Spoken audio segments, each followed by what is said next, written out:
السلام علیکم، میں گریڈ 4 کی اردو ٹیچر میں سمیرہ۔ آج میں نے آپ لوگوں کو کاروانی اردو میں صفحہ نمبر 122 پر کچھ مشقیں ہیں وہ کروائی ہیں۔ پہلی ہے الفاظ کی ازداد لکھیے۔ پہلا لفظ سفید، سفید کی ضد ہوتی ہے کالا۔ عقل مند، بے وقوف، طاقتور، کمزور، دولت مند، غریب، کاہل، چست، اصل، نقل۔ ٹھیک ہے، اسی طرح سے صفحہ نمبر 123 پر دیے ہوئے الفاظ کی جمع بنانی ہے۔ سبق کی جمع اسباق، منظر کی جمع مناظر، وقت کی جمع اوقات، حال کی جمع احوال، شعر کی جمع اشعار اور غریب کی جمع ہے غربا۔ ٹھیک ہے، ان تمام الفاظ کو آپ لوگ یہاں پر اپنی کتاب میں ہی ڈیٹ ڈال کے لکھ لیجیے گا۔ ٹھیک ہے، ساتھ ہی ساتھ میں نے آپ لوگوں کو رموز اوقاف کروائی ہیں۔ ٹھیک ہے، سب سے پہلے ہے واوین علامت۔ یہ علامت کسی کہی ہوئی بات کو لکھتے وقت اس کے شروع اور آخر میں لگائی جاتی ہے۔ جیسے آپ یہاں پہ دیکھ سکتے ہیں کہ ہر جملے میں لال رنگ سے یہ علامت لگائی گئی ہے۔ پہلا ہے رسول اکرم صلی اللہ علیہ وسلم نے فرمایا علم حاصل کرنا ہر مسلمان مرد اور عورت پر فرض ہے۔ ٹھیک ہے، جہاں لال رنگ سے لگا ہوا ہے تو دونوں کامرز انورٹیڈ کامرز اس کو واوین کرتے ہیں۔ استاد نے کہا ہمیشہ بڑوں کی عزت کرو، واوین لگایا۔ منع نے کہا میرا دل چاہ رہا ہے کہ آپ چڑیا گھر چلیں، منع کی جو بات ہے اس کو واوین میں لکھیں گے۔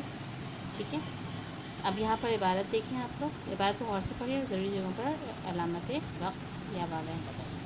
علی کے گھر میں دعوت میں سب دوست آئے ہوئے تھے۔ وقاص نے کہا آؤ کچھ کھیل کھیلتے ہیں۔ ٹھیک ہے، آؤ کچھ کھیل کھیلتے ہیں، یہ واوین میں لکھیں گے۔ دانش نے پوچھا تم کون سا کھیل کھیلنا چاہتے ہو، واوین میں کیا لکھیں گے، تم کون سا کھیل کھیلنا چاہتے ہیں۔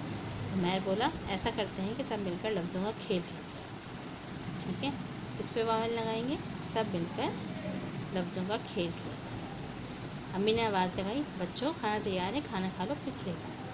واوین کس پہ لگائیں گے، کھانا تیار ہے، کھانا کھا لو پھر کھیلنا۔